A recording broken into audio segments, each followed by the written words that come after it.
And I just remembered, I was like, wait, I told Mikey D that if the Knicks win, I'll get him on the show. And I thought it would be about 10:25 Eastern, but that game went a little bit longer. And I know Hoekster said the game's in the bag, but I didn't want to jinx it. Knicks do win. So I had to at least bring Mikey D on just to let me know, are the Knicks going to win this series, Mikey D? I think so. And Ken, happy anniversary. And, your gift is a little Knicks beatdown. Yep. To take, this series by the throat. And hopefully they put these Pacers to an end in Indiana on Friday. There you go. Now, I'm a big Rangers fan, too, on the ice, and I'd love for them to take care of business. Hopefully they don't blow a 3-0 lead. I don't know if the Hoekster ever checked to see who else has blown a 3-0 lead in the NHL. I think he'll probably do that. But, Mikey D, what else do we have going on outside of NBA playoffs? I mean, it's unreal. We're going to get right to it because we got a huge game coming up from the Mile High City, and the road team has won every game. Minnesota very solid in games 1 and 2 in Denver. And then Nuggets just turned the table in Game 3. And then Game 4, every time Minnesota got it under double digits, Denver pushed it back up. And Murray and Jokic, outstanding combination.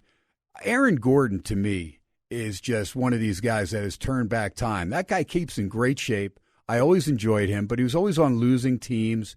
And, you just look forward to seeing him in the slam dunk contest. But I love watching Aaron Gordon play. No doubt, and he's that X factor. Yeah, you need Jamal Murray playing like himself, scoring 20-plus. Jokic is going to flirt with the triple-double, no doubt about it. But it's Aaron Gordon. It's Contavious Caldwell-Pope. Can you get 15 to 20 from Michael Porter Jr.? Some bench support from Christian Brown. Even if he's given 5 points in the stat sheet with 5 rebounds, it's more than the stat sheet for Brown and other guys like that for the defense, the hustle, the 50-50 balls. So this Denver team is dangerous.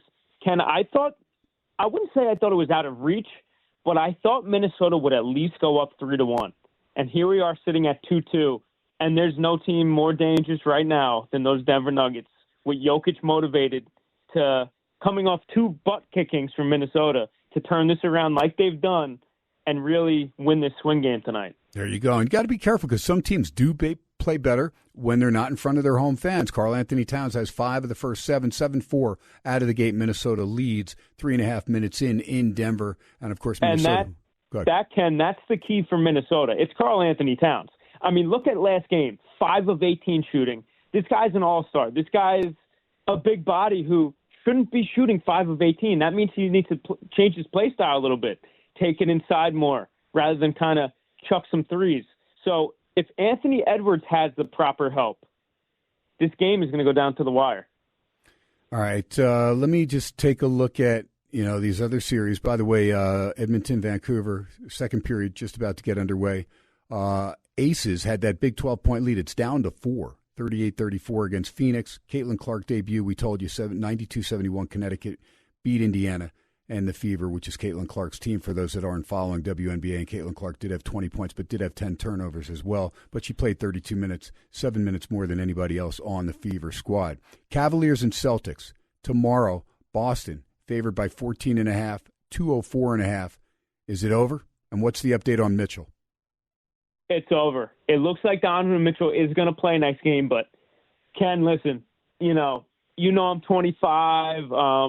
I was born in 1999, so I was on this earth for the end of the 1990s basketball. I'm happy to say that. You got to be gritty, you got to be tough, and you have to play that game if you're Donovan Mitchell.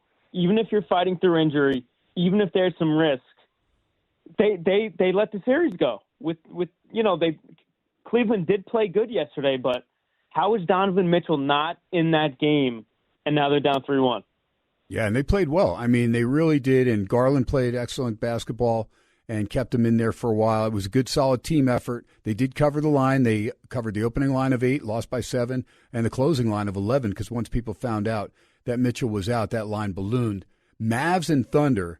Thunder didn't play a great game, but Gilgeous-Alexander and Holmgren nailed their free throws down the stretch where Doncic misses the front end of 2 shots and could tie it And I when he went to the line, I swear I was thinking, I go, he's going to miss one. And he missed the first one. Then he made the second one. And then they don't foul with 3.2. It takes them 1.8 seconds to foul. They had no time, and they had no timeouts, could not advance the ball. But once Shai Gilgeous-Alexander made the 2 free throws, it was all over. And I got to give the Thunder credit because they didn't play a good game.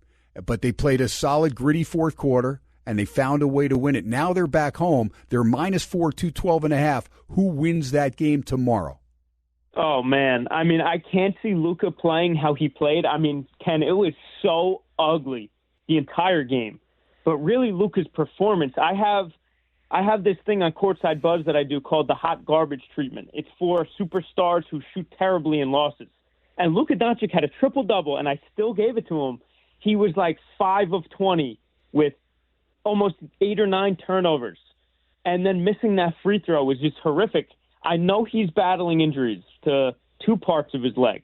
But, Ken, Luka Doncic, for this time period, is already a legend. And you need to hit that free throw. That game was going to overtime.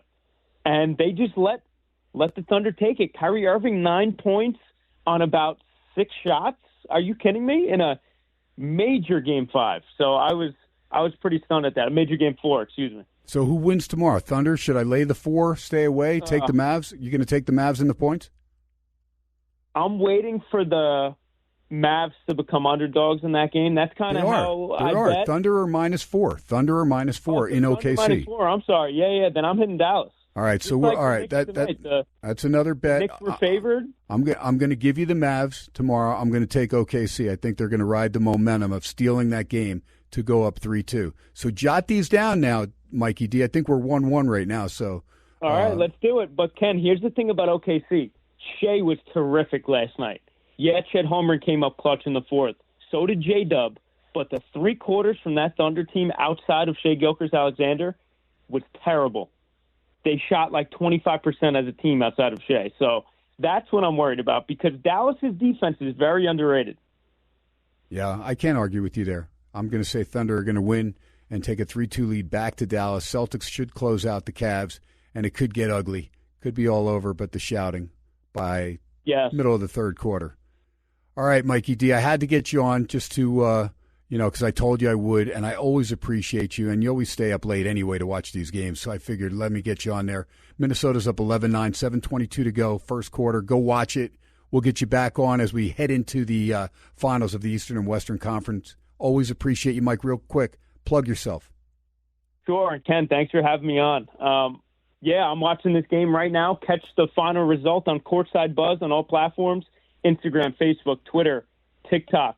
Anywhere on social media, follow Courtside Buzz for the best NBA content and the fastest NBA news. He's Mikey Domagala. Mikey D, you're the best. We'll talk to you next week, buddy. All right, Ken. Let's go Knicks Friday night. You got it.